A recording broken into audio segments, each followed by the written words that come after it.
जय माता दी दोस्तों, भक्ति युग में आप सभी का बहुत बहुत स्वागत है। माता रानी आप पर, आपके पूरे परिवार पर अपनी कृपा बनाई रखें। दोस्तों, हिंदू धर्म में एकादशी के व्रत का विशेष महत्व है। हर माह में 2 एकादशी पड़ती है और सभी का महत्व अलग अलग होता है। चैत्र माह के कृष्ण पक्ष की एकादशी को पाप मोचनी एकादशी के नाम से जाना जाता है। इस बार पाप मोचनी एकादशी 28 मार्च को पड़ रही है।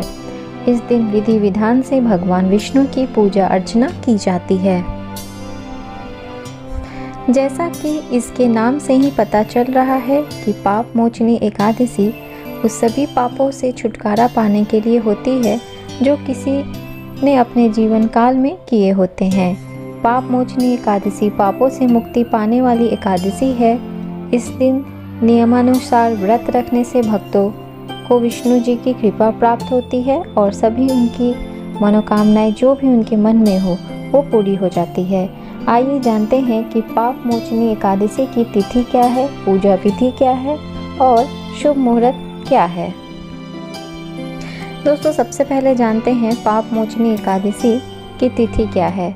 पाप मोचनी एकादशी तिथि की शुरुआत मार्च 27, 2022 को शाम 6:04 से होगी। पाप मोचनी एकादशी तिथि का समापन 28 मार्च 2022 को शाम 4:15 पर समाप्त हो जाएगा। दोस्तों, जो लोग ये व्रत करते हैं उनके मन में ये दुविधा रहती है कि व्रत का पालन कब करना चाहिए या हम इस व्रत का पालन कब करें। तो व्रत का पालन का सही समय मैं बता रही हूँ आपको।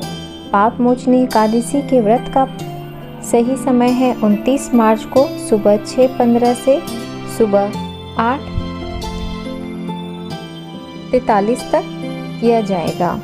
आप इस बीच में कभी भी आराम से पालन कर सकते हैं, अपने व्रत को खोल सकते हैं। पारण तिथि के दिन द्वादशी समाप्त होने का समय दोपहर 2:38 पर है। चलिए दोस्तों, अब जानते हैं कि पाप मोचनी एकादशी की पूजा विधि क्या क्या है। इस दिन सुबह जल्दी उठकर स्नान कर पूजा स्थान पर जाकर व्रत का संकल्प लें।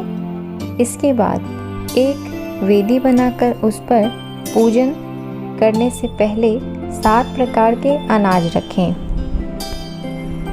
इसमें उड़द, दाल, मूंग, गेहूं, चना, जौ, चावल और बाजरा आदि रख सकते हैं। वहीं वेदी के ऊपर कलश की स्थापना करें और इसे आम या अशोक के 5 पत्तों से सजाएं। इसके बाद इस वेदी पर भगवान विष्णु की मूर्ति की स्थापना करें और फिर पीले फूल, मौसमी फल और तुलसी भगवान को अर्पित करें। दोस्तों, फिर पाप मोचनी एकादशी की कथा सुने। कम से कम 108 बार तो ओम नमो भगवते वासुदेवाय मंत्र का जाप अवश्य करें। ज़्यादा संभव हो तो ज़्यादा बार भी आप कर सकते हैं, इसमें कोई संकोच नहीं है। धूप और दीप से विष्णु जी की आरती करें और भगवान विष्णु को पीले चीज़ों का भोग लगाएं। बता दें कि वैसे भगवान श्री हरि को सिर्फ सात्विक चीज़ों का भोग ही लगाया जाता है। भोग में तुलसी पत्र अवश्य शामिल करें, ये भगवान विष्णु को अति प्रिय है। तुलसी श्री हरि को बेहद प्रिय है, इसीलिए हम उन्हें अगर किसी के पास कुछ भी भोग लगाने के लिए नहीं होता है तो वो अगर उन्हें तुलसी पत्र भी सिर्फ भोग लगाते हैं तो भगवान उसी में तृप्त हो जाते हैं। बिना तुलसी के भगवान विष्णु भोग ग्रहण नहीं करते। अगर आप कोई भी भोग लगाते हैं, जैसे फल फूल भी लगाते हैं या आपके पास जितनी सारी चीज़ें हैं आप लगाते हैं, कितनी भी अच्छी चीज़ें हैं, कितनी भी कीमती चीज़ें आप भोग लगा रहे हैं, लड्डू है, प्रसाद में फल है, लेकिन जब तक आप उस पे एक तुलसी की पत्ती को नहीं रखेंगे तब तक भगवान विष्णु उस भोग को स्वीकार नहीं करते हैं। तो आप हमेशा इस एकादशी के दिन नहीं, आप किसी भी दिन भगवान विष्णु की पूजा करें तो उन्हें तुलसी का भोग अवश्य लगाएं।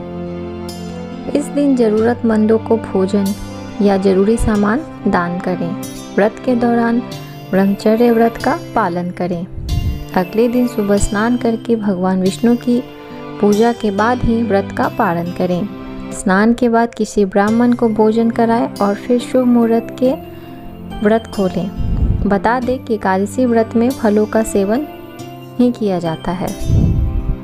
एकादशी व्रत में आप अन्न ना खाएं, ये सबसे बेहतर है। अन्न नहीं खाया जाता है। एकादशी व्रत में सिर्फ और सिर्फ फल खाना चाहिए। तो दोस्तों, ये थी पाप मोचनी एकादशी के बारे में जो जानकारी मैंने आपसे शेयर की है।